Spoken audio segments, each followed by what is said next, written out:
तो क्या सर सही समय पर अगर जांच करवा लिया जाए तो पूरी तरह से कैंसर ठीक हो सकता है? तो सर प्लास्टिक की बोतल में पानी या प्लास्टिक का जो है उसमें अगर खाना आप रख रहे हैं तो ये कितना खतरनाक हो सकता है? कौन सी एक आदत यदि मनुष्य छोड़ दे तो कैंसर का खतरा आधा कम हो जाए? क्योंकि आपका लंबा अनुभव है, तो कोई इंसान बिल्कुल ठीक महसूस कर रहा है, फिर भी उसको किस एज तक एक बार जांच जरूर कराना चाहिए? है ना, कैंसर से लड़ना, आपको डरना नहीं है, कैंसर से आपको लड़ना है। ठीक है सर, कीमोथेरेपी नाम सुनते ही एक भय का माहौल हो जाता है कि लोग डर जाते हैं। क्या सच में यह इतना ज्यादा दर्दनाक है? कम उम्र में भी लोग इस बीमारी के शिकार हो जाते हैं, इसके पीछे क्या? जी, हर एज ग्रुप में कैंसर जो है कि पाया जा रहा है और डेफिनेटली हाँ, उसका कारण क्या है? 20 से 25 साल के युवाओं को भी हो सकता है। ठीक है, हमारे पास बहुत सारे जो है कि पेशेंट आ रहे हैं। नमस्कार। जिंदगी में कुछ मोड़ ऐसे आते हैं जहां इंसान को सबसे ज्यादा जरूरत होती है उम्मीद की, हौसलों की और एक भरोसेमंद इलाज की। कैंसर जैसा शब्द सिर्फ एक बीमारी नहीं, यह पूरे परिवार की परीक्षा बन जाता है। लेकिन जब सही समय पर सही दिशा और सही डॉक्टर मिल जाए तो यही डर उम्मीद में बदलने लगता है। पटना की इस धरती पर हजारों परिवारों के लिए उम्मीद की एक किरण, एक मजबूत किरण बनकर के उभरा है मगध कैंसर सेंटर, जहां इलाज सिर्फ कैंसर का नहीं बल्कि डर, निराशा और अनिश्चितता का भी किया जाता है, जहां आधुनिक चिकित्सा के साथ मानवीय संवेदनाएं भी उतनी ही मजबूती से खड़ी रहती है। और इस पूरे मिशन के पीछे एक ऐसा नाम जिनके लिए चिकित्सा सिर्फ पेशा नहीं बल्कि सेवा का संकल्प है, डॉक्टर रिदु शर्मा। आज के इस विशेष पॉडकास्ट में हम जानेंगे उनका सफर, उनकी सोच और उन अनगिनत जिंदगियों की कहानियां जो उम्मीद में बदल चुकी है। आइए स्वागत करते हैं डॉक्टर रिदु शर्मा का। सर, बहुत बहुत स्वागत है हमारे इस विशेष पॉडकास्ट। जी जी जी, नमस्कार। सबसे पहले सर आपसे जानना चाहेंगे कि आपने कैंसर जैसे जटिल क्षेत्र को ही अपने मेडिकल के करियर में क्यों चुना? आप जब देखेंगे कि हम लोग जब बीमारियों की बात करते हैं तो उसमें कैंसर को कहा जाता है एम्परर ऑफ ऑल द मेलाडीज। जितने भी बीमारी है उसमें सबका जो है कि ये राजा है और रीजन है कि काफी कॉम्प्लिकेटेड है। कैंसर जो है हजारों तरह के होते हैं और उसी तरह से इसका इलाज भी जो है कि बहुत जटिल है। मोस्ट ऑफ द केसेस में हम लोग जो कैंसर का ट्रीटमेंट करते हैं वो मल्टी मोडेलिटी ट्रीटमेंट होता है। इसमें कैंसर कीमोथेरापी का जरूरत पड़ेगा, सर्जरी होगी, immunotherapy, targeted therapy, CAR T cell therapy, bone marrow transplant, तो बहुत तरह के जो है कि इसमें पद्धति भी इन्वॉल्व होती है और कॉम्प्लिकेटेड है, इसीलिए इसको एम्परर ऑफ मेलाडीज कहा जाता है। इसमें जो है कि एक अच्छा जो है कि पॉजिटिव जो बात है, ठीक है, वह ये है कि मोस्ट ऑफ द कैंसर जो है वो क्यूरेबल है। जैसा कि आपने बोला कि जैसे कि डायग्नोस होता है फैमिली में तो लोग निराश हो जाते हैं या डिप्रेस हो जाते हैं। सो मेरा कहना है कि यदि कैंसर यदि डायग्नोसिस होता है तो निराश या डिप्रेस होने का कोई जरूरत नहीं है। कोई जरूरत नहीं, क्योंकि आप देखेंगे कि मोस्ट ऑफ द केसेस में डायबिटीज क्योर नहीं होता है, हाइपरटेंशन क्योर नहीं होता है, या अधिकांश जो न्यूरोडिजेनरेटिव डिजीज है वो क्योर नहीं होता है। बट कैंसर को आप क्योर कर सकते हो यदि इसको आप अर्ली स्टेज में पकड़ लेते हैं। ठीक है, सही समय पे डायग्नोसिस हो और सही तरीके से इलाज हो। ठीक है, तो इस पर काबू पाया जा सकता है। हाँ, तो इसको हम लोग क्योर कर सकते हैं, इसको जो है इसको क्योर किया जाता है। Sir, Magadh centre cancer centre शुरू करने के पीछे आपकी सबसे बड़ी प्रेरणा क्या है? देखिए, मैंने जो है कि इंडिया के जो है कि बेस्ट इंस्टीट्यूशंस में जो है कि मेरा ट्रेनिंग हुआ है ना, पीजीआई चंडीगढ़ से जो है कि मैंने एमडी किया और उसके बाद रीजनल कैंसर सेंटर त्रिवेंद्रम जो केरला में है, ठीक है, वहां से मैंने डीएम किया। जब आप देखते हैं हेल्थ केयर की आप बात करते हैं, ठीक है, तो इंडिया में कश्मीर से कन्याकुमारी तक बहुत ही ज्यादा वेरिएशंस है जी। केरला का जो हेल्थ केयर जो है पूरे जो है कि इंडिया में नहीं, उसका तो आप उसका हेल्थ केयर जो है कि दूसरे देशों से फ्रांस और जर्मनी के लेवल का है। वहाँ पे जो है कि काफी अच्छा जो है कि खास करके हेल्थ का और एजुकेशन का जो उनका जो क्षेत्र है, उसमें बहुत अच्छा जो है कर रहे हैं। बट वो जो है कि हमारे प्रदेश में जो है कि उसकी कमी है। मगध कैंसर सेंटर स्टार्ट करने के पीछे जो है हम लोग का विजन भी था, जैसा आप देखेंगे उसमें कि सेवा परमो धर्म, ठीक है, मैंने वो दिया है कि सेवा परमो धर्म है। और यहाँ पे स्टार्ट करने के पीछे मेन हम लोग का जो है कि उद्देश्य है कि लोगों को एक क्वालिटी केयर दिया जाए कैंसर पेशेंट को, और जो आपने जो मैंने जो पहले जैसा आपको बताया कि कैंसर क्यूरेबल है, लेकिन कंडीशन क्या है, यदि उसको अर्ली स्टेज में डिटेक्ट किया जाए और सही समय पे ट्रीट किया जाए। जी जी। सो मगध कैंसर सेंटर में हम लोग कोशिश करते हैं कि आपके पेशेंट जिस दिन आते हैं, जिस दिन आपका यहाँ पे रजिस्ट्रेशन होता है, सेम डे आपका ट्रीटमेंट स्टार्ट हो, आपके इलाज में किसी भी तरह के कोई भी डिले ना हो, ठीक है, विलंब ना हो, कोई भी कोताही नहीं हो। एक जो स्टैंडर्ड प्रोटोकॉल है ऑल ओवर वर्ल्ड जो है, एनसीसीएन गाइडलाइन है, एस्मो गाइडलाइन है, उसके तहत आपका इलाज जो है सही समय पे स्टार्ट हो।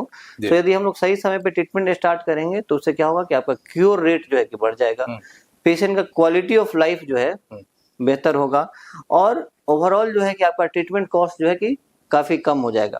इसके अलावा हम लोग कोशिश करते हैं कि पेशेंट का जो है ट्रीटमेंट हो विद रिस्पेक्ट और डिग्निटी। कैंसर पेशेंट जो है कि तो ऐसे ही परेशान है, जैसे डायग्नोसिस होना है जो है कि पेशेंट परेशान है, उसका फैमिली परेशान है, और उसके बाद जो है कि वो हॉस्पिटल में आके जो है कि पेशेंट लाइन लग रहे हैं, ठीक है, आप समझ सकते हैं उस मतलब डिफिकल्ट जो है कि टाइम में उनको लाइन लगना पड़े, तो ये तो जो है कि उनके साथ जस्टिस नहीं है।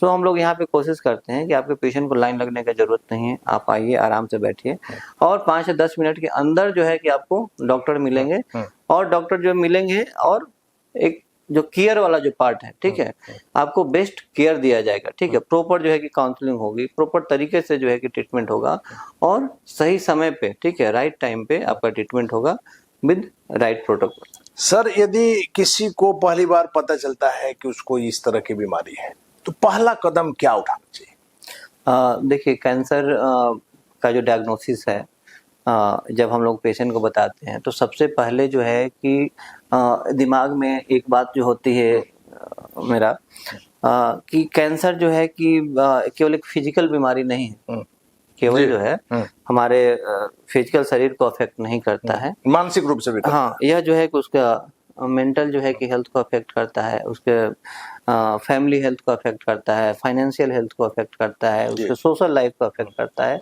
मतलब लाइफ के जितने भी डायमेंशन है सबको अफेक्ट करता है। बिफोर डायग्नोसिस और आफ्टर डायग्नोसिस जो पेशेंट का जो लाइफ होता है, उनका कैंसर के डायग्नोसिस के पहले और कैंसर के डायग्नोसिस के बाद पूरा जिंदगी बदल जाता है। आपकी और हमारे लिए हो सकता है कि केवल बीमारी हो, लेकिन उसके लिए पूरा बदलाव, लेकिन पेशेंट के लिए पूरी दुनिया जो है बदल जाती है, उनको जो है कि दुनिया को देखने का पर्सपेक्टिव जो है चेंज हो जाता है, वो बदल जाता है। सो हम लोग उनको बताने के पहले प्रॉपर काउंसलिंग करते हैं, ठीक है, उस तरह से बताते हैं, और उसके साथ साथ बताते हैं कि अब ट्रीटमेंट ऑप्शंस क्या क्या है, ठीक है। इससे ये नहीं कहते हैं कि आपको ये बीमारी, हम कहते हैं कि ये जो समस्या है, ठीक है, उसका जो है कि अब समाधान हम लोग को ढूंढना है, और इससे आपको जो है कि लड़ना है ना, कैंसर से लड़ना, आपको डरना नहीं है, कैंसर से आपको लड़ना है, ठीक है, और यदि आप लड़ते हैं तो जीत हो सकती है, हाँ, जीत हो सकती है। और आजकल सर देखा जा रहा है आमतौर पर कम उम्र में भी लोग इस बीमारी के शिकार हो जाते हैं, इसके पीछे क्या? जी, देखिए, कैंसर जो बीमारी है वो हर एज ग्रुप के लोगों को अफेक्ट कर रहा है, ठीक है, एज जो है उसके लिए लिमिटेशन नहीं है, लेकिन हाँ, एज के अनुसार जो है कैंसर के टाइप्स जो है बदल जाते हैं, ठीक है। जैसे कि आप देखेंगे कि बच्चों में blood cancer, acute leukaemia common है, ठीक है, ब्रेन ट्यूमर कॉमन है, विम्स ट्यूमर कॉमन है, हिपेटोब्लास्टोमा जो है कि बच्चों में कॉमन है।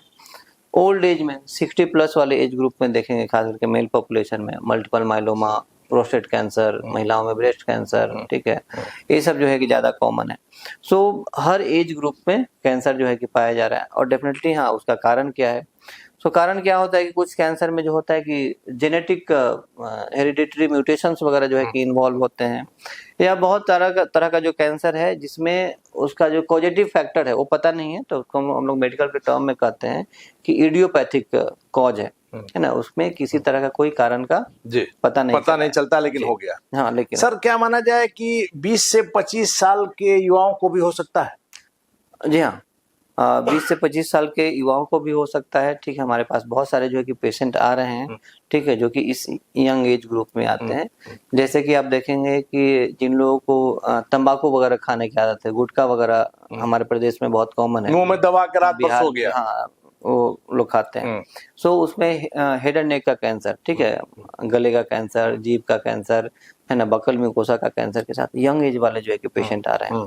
उसी तरह से आप देखेंगे कि पहले जो है कि हम लोग कहते थे कि ब्रेस्ट कैंसर जो है कि most of the breast cancer 40 साल के बाद जो है कि होता है, 40 से 75 साल के एज ग्रुप में ब्रेस्ट कैंसर ज्यादा कॉमन है। लेकिन अभी जो है कि ब्रेस्ट कैंसर जो है कि अर्ली एज में जो है कि बहुत सारे पेशेंट आ रहे हैं, यंग, इवन जो है कि टीनेजर पेशेंट कुछ मेरे पास आए हैं जिनमें ब्रेस्ट कैंसर का डायग्नोसिस हुआ है। और 20 से 40 साल में तो जो है कि बहुत सारे पेशेंट जो है कि वो आ रहे हैं ब्रेस्ट कैंसर के साथ। सो ब्रेस्ट कैंसर का जो है कि इंडिया में जो डायग्नोसिस है अर्ली एज में है एज कम्पेयर टू कि वेस्टर्न पॉपुलेशन, जो वेस्टर्न पॉपुलेशन है उससे 10 साल जो है कि हमारे यहाँ यंगर एज में जो है कि पेशेंट उस बीमारी के साथ आ रहे हैं। सर, कैंसर होने से पहले कौन सा साइलेंट जो है सिग्नल देता है? देखिए, कैंसर बहुत बार जो होता है कि इसका लेट स्टेज में डायग्नोसिस होता है, तो उसमें मेन कारण एक ये भी होता है कि कैंसर का कोई भी साइन सिम्टम्स जो है स्पेसिफिक नहीं है। मतलब ऐसा साइन सिम्टम जिसको देख के हम लोग कहें कि नहीं कैंसर हो गया, ठीक, ऐसा नहीं, नॉन स्पेसिफिक होता है। हाँ, फिर भी जो है कि इस बात का हम लोग ख्याल रखना चाहिए कि कुछ डेंजरस साइन सिम्टम्स हैं कि वैसे कंडीशन में, ठीक है, यदि उस तरह कोई भी साइन सिम्टम्स आते हैं तो आपको सावधान होना है और अपने डॉक्टर से मिलना है और उसका प्रॉपर जो है कि जांच कराना है। जैसे कि शरीर में जो है कि कोई भी गांठ हो, लंप हो, ठीक है, जैसे कि महिलाओं में जो है कि ब्रेस्ट लंप है, वो भी पेनलेस लंप रहता है, उस गांठ में कोई दर्द नहीं है तो उनको जांच कराना चाहिए, ठीक है। कोई भी छाला पड़ गया शरीर में, नॉन हीलिंग अल्सर जिसको कहते हैं, खास करके जो लोग तंबाकू यूज कर रहे हैं, गुटखा यूज कर रहे हैं और उनको मुंह में छाला पड़ गया या मुंह खुल नहीं रहा है, ठीक है, अल्सर हो गया, पूरा मुंह खुल नहीं पा रहा, हाँ, शरीर के किसी भी पार्ट से ब्लीडिंग हो रहा है तो नॉर्मल नहीं है, ठीक है, अचानक से जो है कि वेट कम हो रहा है, उसका कुछ कारण नहीं समझ में आ रहा है, तुरंत डॉक्टर से मिलिए, खून कम हो रहा है ना, लगातार जो है कि फीवर वगैरह है।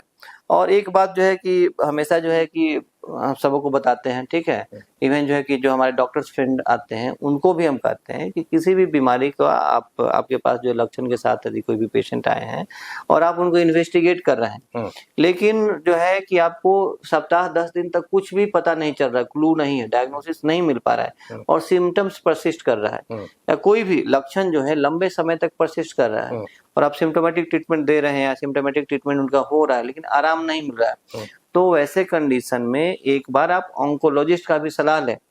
और वैसे हमारे पास हजारों पेशेंट आए हैं, है ना, जो कि पहले कहीं दूसरे जगह इलाज करा रहे थे लेकिन वहां के इलाज से उनको कोई फायदा नहीं हुआ, हर तरह का जांच करा लिया लेकिन पता नहीं चला। फिर बाद में जब वो हमारे सेंटर में आए, हमारे हॉस्पिटल में आते तब जाकर के तब पता चला कि भाई तो कैंसर था, ठीक है। आज के समय में कैंसर बढ़ने की सबसे बड़ी वजह आप क्या मानते हैं? देखिए, कैंसर का जो है कि केसेस बढ़ने का जो है मल्टीफैक्टोरियल रीजन है, मतलब बहुत तरह का जो है कि उसमें फैक्टर्स है जिसकी वजह से कैंसर जो है कि बढ़ रहा है। जैसे हमारे प्रदेश में जो है कि आप बिहार की बात कर लें तो तंबाकू वगैरह का सेवन की वजह से बहुत सारे कैंसर हो रहे हैं, खास करके मुंह का कैंसर है, गले का कैंसर है, लंग कैंसर है, तंबाकू या तंबाकू रिलेटेड जितने भी प्रोडक्ट्स है उसकी वजह से हो रहा है। अल्कोहल रिलेटेड जो है कि बहुत सारी बीमारी होती है। 5 से 10% कैंसर जो है इन्फेक्शन की वजह से होता है, जैसे आपने सुना होगा कि HPV वैक्सीनेशन कराया जा रहा है। सो ह्यूमन पैपिलोमा वायरस की वजह से कार्सिनोमा सर्विक्स होता है या कुछ गले का भी कैंसर होता है। हेपेटाइटिस बी यदि किसी को इन्फेक्शन हुआ तो लीवर का कैंसर हो सकता है। अब जो है कि आप देख रहे हैं कि पोल्यूशन बढ़ रहा है ना, एयर पोल्यूशन है, वाटर पोल्यूशन है, सॉइल पोल्यूशन है, ये भी जो है कि कैंसर का एक पॉजिटिव फैक्टर है। तो क्या सर सही समय पर अगर जांच करवा लिया जाए तो पूरी तरह से कैंसर ठीक हो सकता है?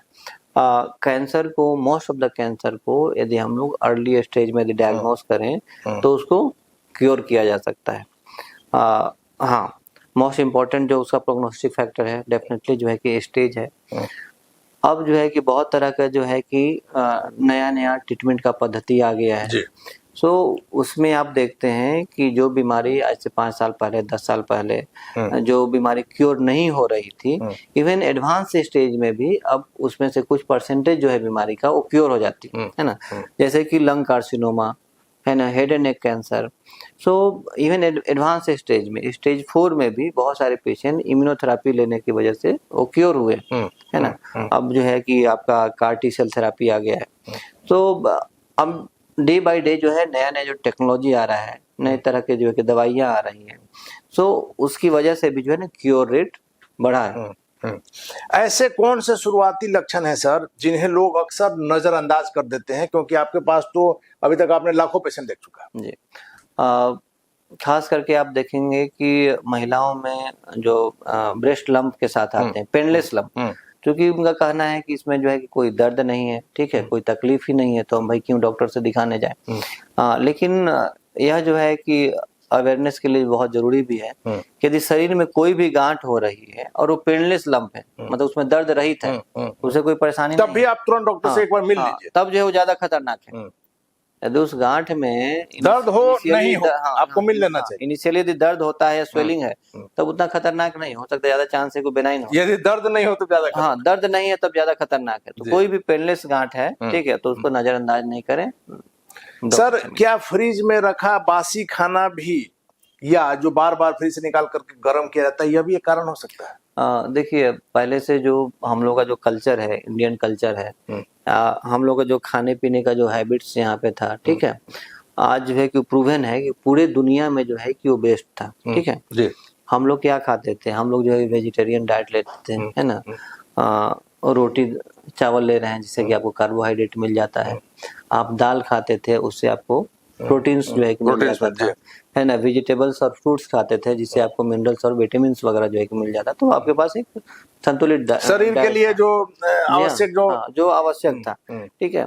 और ये भी था कि फ्रेशली कुक्ड, आपने तुरंत बनाया और तुरंत खाना खा रहे हैं, ठीक है। फ्रेशली फ्रीज था ही नहीं, स्टोर था ही नहीं, तो स्टोर करने का जो है कि कोई समस्या ही नहीं थी। दूसरा जो है कि हम लोग पहले प्लास्टिक का यूज नहीं करते थे, है ना, प्लास्टिक का यूज नहीं करते, तांबे के लोटा में पानी पीते थे, तांबा है, कांसा है, जो भी होगा उसमें यूज करते थे, प्लास्टिक कहीं था नहीं। आज जो है फूड हैबिट्स भी जो है कैंसर का एक कारण है। आप देखेंगे कि अधिकांश जो आप खाना जो है यूज कर रहे हैं या डब्बा बंद खाना यूज कर रहे हैं वो प्लास्टिक में आ रहा है। आप पानी भी पी रहे हैं वो प्लास्टिक में आ रहा है। आपके यहाँ वाटर सप्लाई है वो भी प्लास्टिक के थ्रू है।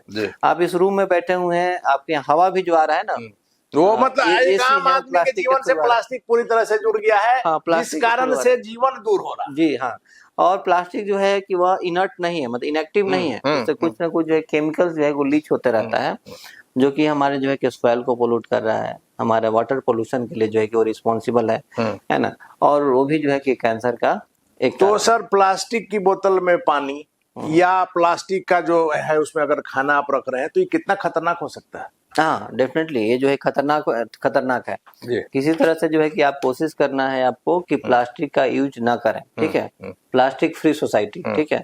आप जो है कि एक कैंपेन चलाएं कि प्लास्टिक फ्री जो है कि सोसाइटी हो, प्लास्टिक फ्री बिहार हो, प्लास्टिक फ्री इंडिया हो, है ना, प्लास्टिक फ्री वर्ल्ड हो, क्योंकि ये जो है कि आपके पूरे इन्वायरमेंट को जो है कि आजकल सर एक और माइक्रो ओवन का चलन हर किचन में हो गया, नहीं तो लगता है कि हमारा किचन आधुनिक किचन नहीं जी। क्या ये सब? देखिए, खाना जो है कि अभी भी बहुत सारे आर्टिकल्स भी आ गए हैं कि एक तो जो है कि जो भी सब ओवन वगैरह भी है, खाना को जितना भी जो है कि आप फ्राई करते हैं या एक ही तेल को जो है कि आप बार बार यूज करते हैं, तो ये भी आपके स्वास्थ्य को अफेक्ट करता है, ठीक है, वो यूज नहीं करना है। दूसरा जो है कि आपको कोशिश करना है कि खाने का जो है कि टाइमिंग जो है कि जो है दोनों के दो खाने के बीच जो टाइम इंटरवल हो थोड़ा सा लंबा हो, जिसमें आप कह रहे हैं कि आजकल जो कॉन्सेप्ट आ रहा है इंटरमिटेंट फास्टिंग का, ठीक है, कि इंटरमिटेंट फास्टिंग मतलब होता है कि जैसे एक बार हम लोग सुबह में खाना खाया, उसके बाद सूर्यास्त के समय खाना खा लिया, फिर जो है 12-14 घंटे का वो फास्टिंग हो गया।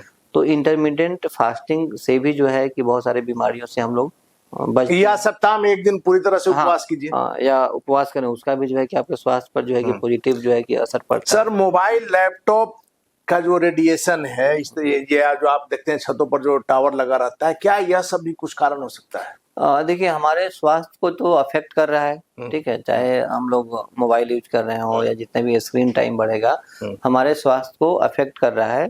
बट अभी जो है कि उसका डायरेक्ट एविडेंस नहीं आया है, ठीक है, कि कैंसर करा रहा है, लेकिन हाँ बहुत तरह का इस तरह का क्लूज मिला है कि हमारे स्वास्थ्य को अफेक्ट कर रहा है, डेफिनेटली अफेक्ट कर रहा है। सो इससे जो है कि डेफिनेटली हम लोग को जो है कि बचना है, ठीक है, मोबाइल से जो है कि। सर कौन सी एक आदत यदि मनुष्य छोड़ दे तो कैंसर का खतरा आधा कम हो जाए, क्योंकि आपका लंबा अनुभव? देखिए कैंसर जो है या कोई भी बीमारी, ठीक है, आपको होती है तो उसके पीछे मेन रीजन होता है कि आपका इम्यून सिस्टम जो है कि कमजोर हो रहा है, सीधा सीधा वो बताता है। सो इम्यून सिस्टम को मजबूत करने के लिए, ठीक है, जो भी आपका एम्स और ऑब्जेक्टिव है, ठीक है, उसको अचीव करना है। तो इम्यून सिस्टम आपका कैसे जो है कि बेहतर होगा? सबसे पहला तो है कि स्ट्रेस फ्री लाइफ हो, ठीक है, आज के लाइफ में तनाव हाँ, तो हाँ, रेगुलर एक्सरसाइज करें, है ना, पैदल चले, हाँ पैदल चलें, हेल्दी जो है कि खाना खाएं, बासी नहीं खाएं, हेल्दी खाएं, हेल्दी जो भी खाना खाना खाएं हाँ। एकदम मतलब पूरी तरह से। हाँ, तो आप कहेंगे कि अब हेल्दी खाना जो है कि अब उसका क्या कॉन्सेप्ट है, ठीक है। अब हेल्दी खाना जो है कि इसका मतलब है कि एक तो जो है कि हेल्दी खाना का कॉन्सेप्ट है, तो उसमें अब हम लोग आते हैं कि जो भी हम लोग अपने पहले खेत में उपजाते थे, ठीक है, सो सब कुछ जो है कि एक तरह से पर्मा कल्चर था उनका, या जो भी ऑर्गेनिक फूड्स हुआ करता था, ठीक है, कोई उर्वरक यूज नहीं होता था, इंसेक्टिसाइड्स यूज नहीं करते थे, ठीक है, ये सब ये कारण हो रहा हाँ उर्वरक यूज नहीं करते थे। तो जो कुछ भी घर से या गांव से जो मिलता था वो बिल्कुल प्योर अनाज हुआ या सब्जी हुआ। सो यदि आपको उस तरह से यदि मिलता है, ठीक है, तो ऐसा खाना जो है कि वो लेना है, उससे आपको निश्चिंता रहेगी कि बच हाँ सकते हैं। हाँ हाँ, बच सकते हैं, बाकी तो मिलावट हर चीज हाँ में हो हाँ गई बच सकते हैं। दूसरा है कि साफ पानी हो, ठीक है, वाटर जो है। सर पानी पर ही हम आ रहे थे। पूरे बिहार में जो पानी की समस्या है, सरकार भी बड़ी बड़ी बातें करती है, जनता के लिए कुछ काम नहीं हो पाता है। मुख्यमंत्री नीतीश कुमार का नल जल योजना भी लगातार फेल होती नजर आ रही है। कई जगह आपको हमने वो तस्वीरें दिखाई है।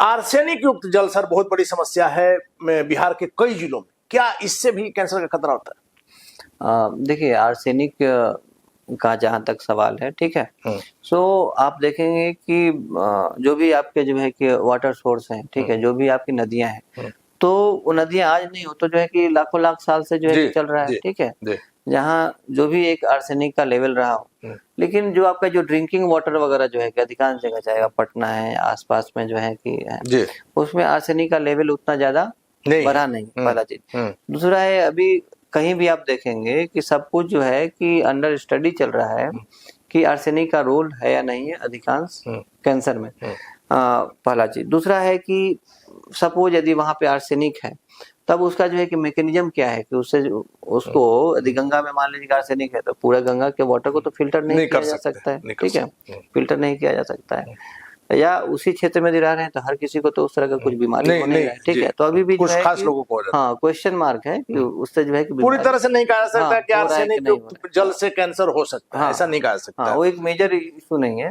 बट हाँ मेजर इशू है कि अभी जो है आप देखेंगे कि खास करके पिछले जो है कि 25-30 साल में हम लोगों का जो है कि रहन सहन में बहुत बड़ा बदलाव हुआ। हम लोग जो है कि कहाँ जो है कि गांव में रहते थे, है ना, पेड़ पौधा के बीच में प्राकृतिक वातावरण में रहते, नदी के किनारे, ठीक है, वहाँ जो है कि आपका गांव घर का सब्जी जो है कि आपको डायरेक्ट आप खेत से उठाते थे और सीधे खा रहे हैं, ठीक है। हम लोग के यहाँ जो है कि चावल गेहूँ सब कुछ भी था वो गांव का ही मिलता था। उसके बाद जो है कि धीरे धीरे जो है कि हम लोग शहर की तरफ माइग्रेट हो गए और एक कंक्रीट में आपने अपने आप को कैद कर लिया है, ठीक है।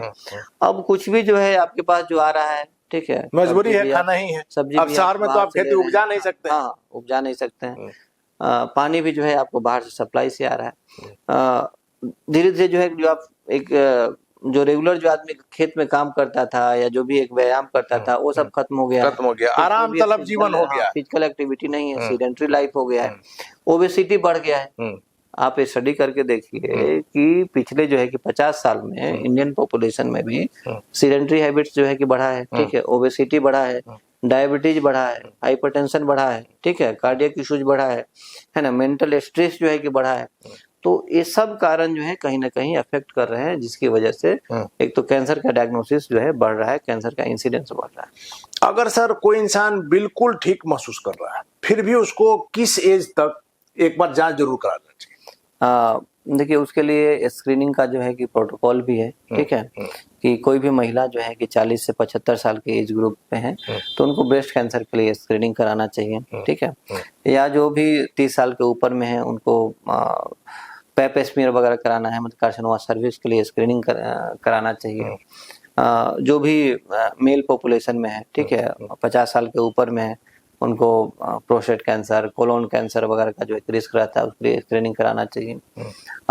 जिनको तंबाकू वगैरह खाने की आदत है, तंबाकू गुटखा वगैरह लेते हैं, तो उनको जो है कि कोई भी ओरल कैंसर वगैरह के लिए स्क्रीनिंग कराना चाहिए। सर, कीमोथेरेपी नाम सुनते ही एक भय का माहौल हो जाता है कि लोग डर जाते हैं। क्या सच में यह इतना ज्यादा दर्दनाक है?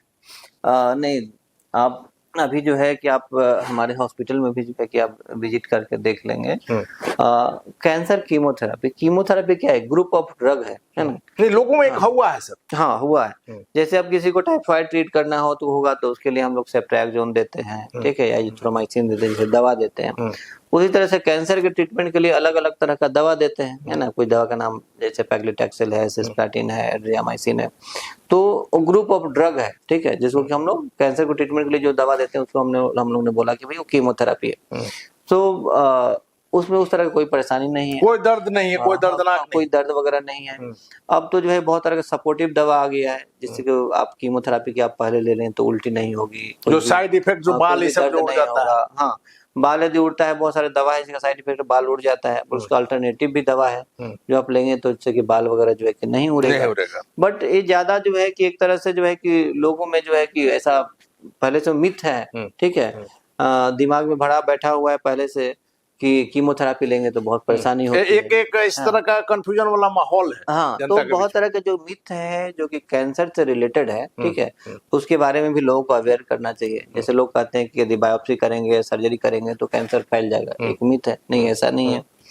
कैंसर का इलाज जो है कि बहुत ही कॉस्टली है, ये भी एक मिथ है, ऐसा नहीं है। यदि आप सही समय पे कैंसर का इलाज कराते हैं तो कैंसर का ट्रीटमेंट जो है बहुत ही जो है कि अफोर्डेबल रेंज में। क्या सर लगता है एक नॉर्मल कैंसर में क्या खर्च आता है?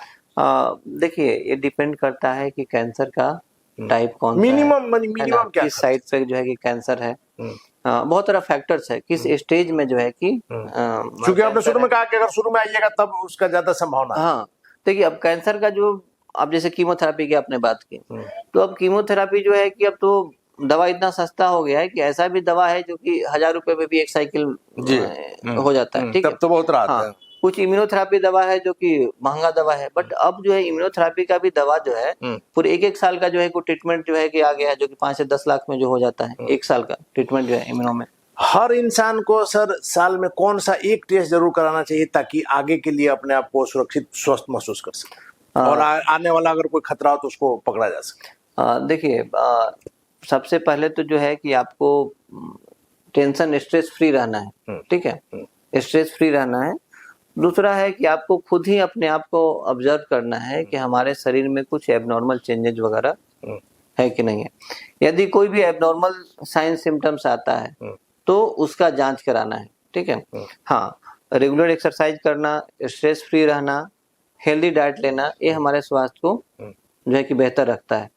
और कैंसर की जहां तक बात है तो उसके लिए जस्ट जो डेंजरस साइन सिम्टम्स है, कोई भी यदि हमारे शरीर में कोई गांठ होती है, लंप होती है, वजन तो तुरंत उसको आप तो उसमें अपने डॉक्टर से मिलना है, ठीक है। हाँ, और ये भी ध्यान रखना है कि यदि ऐसा कोई भी डायग्नोसिस होता है तो उसका सही समय पे डायग्नोसिस भी हो, सही समय पे इलाज भी हो। और इसका स्टैंडर्ड ट्रीटमेंट क्या है, ट्रीटमेंट को लेके जो है कि बहुत ही ज्यादा कंफ्यूजन है ना। कुछ लोग एलोपैथ में आते हैं, कुछ लोग जो होम्योपैथ में चले जाते हैं, कुछ आयुर्वेद में चले जाते हैं, कुछ अल्टरनेट मेडिसिन, क्या सही, कुछ लोग जो है कि जंतर मंतर जो है बांध कर लगते हैं, ठीक है, इससे भी ठीक हो जाएगा, इसी भ्रम है। आपको जो है कि ये समझना चाहिए कि इस बीमारी का जो है सबसे इफेक्टिव ट्रीटमेंट क्या है ना। जैसे आपके पास क्योंकि समय भी कम है, अगर आप इधर उधर भटक रहे हैं तो समय हाथ से निकल जाएगा, ठीक है। तो हर पेशेंट को हम यही बताते हैं कि सपोज आपको डायबिटीज है, हाइपरटेंशन है, ठीक है, तो मोस्ट ऑफ द केसेस में होता है कि आप डायबिटीज का इलाज जो है आज नहीं 2 महीने के बाद भी कराते हैं तो बहुत ज्यादा फर्क नहीं पड़ता है, लेकिन इसमें फर्क पड़ जाएगा इसकी ब्लड शुगर है ना 500 से ज्यादा हो, 1000 से ज्यादा हो, इस तरह का। लेकिन कैंसर का इलाज जो है आज और 3 महीने के बाद जमीन आसमान का पकड़ना मुश्किल हो जाएगा, इलाज करना मुश्किल हो जाएगा। जी, आप सर अभी तक जो स्थिति था पटना बिहार की जो स्थिति, आपने शुरू में कहा कि केरला इस समय जो मेडिकल का जो फैसिलिटी है, बिहार में जो हाल है कि यहाँ कोई इलाज उस प्रकार का नहीं है, सरकारी हॉस्पिटल की जो व्यवस्था है वो भी आप देख रहे हैं। किसी भी तरह की इस तरह की बीमारी में लोगों को मुंबई भागना पड़ता था, आपने जब से मगध कैंसर सेंटर खोला है, अब लोगों को सारा इलाज यही मिल जा रहा है?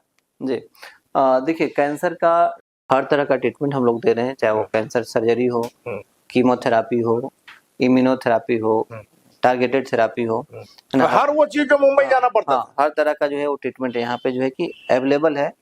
दूसरा यहाँ पे एडवांटेज ये है कि यदि आप यहाँ पे ट्रीटमेंट कराते हैं तो यहाँ पे जो है कि आपको अर्ली स्टेज में जो है कि डायग्नोसिस भी होगा और ट्रीटमेंट भी सही समय पे होगा।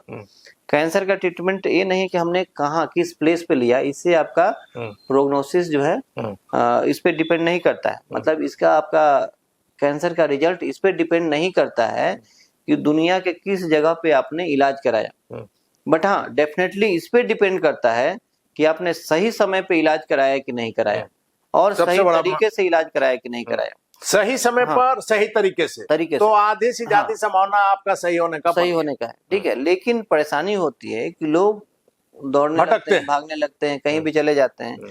और आप देखेंगे कि जो भी यहाँ से बिहार से पेशेंट बाहर जाते हैं, उन पेशेंट का जो है कि वहाँ पे हॉस्पिटल में रजिस्ट्रेशन हुआ और उसके बाद उनका ट्रीटमेंट स्टार्ट होने में एवरेज 2 से 3 महीने लग जाते हैं।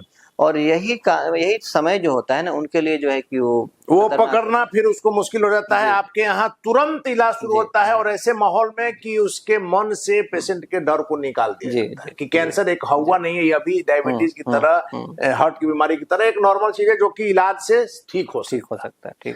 सर, कभी कोई गरीब मरीज भी आया होगा, उसका क्या करते हैं आप अगर उसके पास कोई पैसा नहीं हो? और आयुष्मान कार्ड आपके यहाँ मान्य है कि नहीं? देखिए यदि गरीब पेशेंट आते हैं, ठीक है, तो अब उसमें भी जो है कि अब 2 तरह के गरीब पेशेंट हैं, ठीक है। अब उनको जो है कि या तो जो है कि कुछ गवर्नमेंट से जो है कि मदद मिलता है, जैसे आयुष्मान कार्ड वगैरह रहा तो उनको आयुष्मान कार्ड के थ्रू इलाज हो जाता है। हाँ, दूसरा जो है कि जो गरीब पेशेंट यदि उनके पास आयुष्मान कार्ड नहीं भी है, ठीक है, या कुछ नहीं है, कोई भी सपोर्ट नहीं है, तो उनको भी हम लोग अपने तरफ से हॉस्पिटल के तरफ से उनका इलाज किया जाता है, फ्री ऑफ कॉस्ट किया जाता है, मानवता के आधार पर। हाँ, ह्यूमैनिटी। सर, आखिरी सवाल है सर मेरा आपसे कि आपके करियर का वो कौन सा मरीज है जिसकी कहानी, जिसका जो चूंकि कहानी भी आप इसको कह सकते हैं कि उसकी वो बात आपको याद हो कि एक ऐसा मरीज आया था जिसका हमने इलाज किया? देखिए हमारे पास जो है कि हाँ बहुत तरह के सारे जो है कि मरीज हैं, लेकिन कुछ ऐसा पेशेंट होता है उनका स्टोरेज होता है। जैसे हमारे पास एक यंग जो है कि एक यंग पेशेंट जो है कि वो आई थी, ठीक है, 15 साल की लड़की, और उनको एक्यूट ल्यूकेमिया था, एक्यूट माइलॉइड ल्यूकेमिया। डायग्नोसिस हुआ, एक जो है कि बड़े हॉस्पिटल में जो है कि वो एडमिट भी थे, ठीक है, उसके बाद यहाँ वो भी 2-3 सप्ताह से थे। तो वहां पे उनको एक्सप्लेन कर दिया गया, ठीक है, कि अब इसमें आगे बचने की कोई संभावना नहीं है या कोई इलाज नहीं है, ठीक है, कुछ दिनों की बात, कुछ दिनों की मेहमान ने सेवा कर ली, हाँ, आप जो है कि अपना घर पे ले जाकर सेवा कीजिए। तो उनको जो है कि पता चला कि भाई नहीं, मगध कैंसर सेंटर में भी जो है कि बीमारी का इलाज होता है, तो वहां से वो लोग लेकर आए, ठीक है, हमारे यहाँ लेकर आए और हम लोगों ने जो है कि सेम डे ही ट्रीटमेंट स्टार्ट किया, ठीक है, कि कैंसर यदि अब डायग्नोस हो गया है तो इसमें अब आपको लड़ना है। यदि आप ट्रीटमेंट नहीं करते हैं, ठीक है, ट्रीटमेंट नहीं करते हैं, तब तो जो है बचने का संभावना 0% है। अगर आप करा रहे हैं तो संभावना है। हाँ, यदि हम लोग ट्रीटमेंट करेंगे, ठीक है, तो बचने का संभावना है। सो हम लोगों ने ट्रीटमेंट भी किया, ठीक है, और टचवुड ये रहा कि वो क्योर हो गई, ठीक है, और आज जो 5 साल के ऊपर निकल गया और पूरी तरह से स्वस्थ जीवन। हाँ।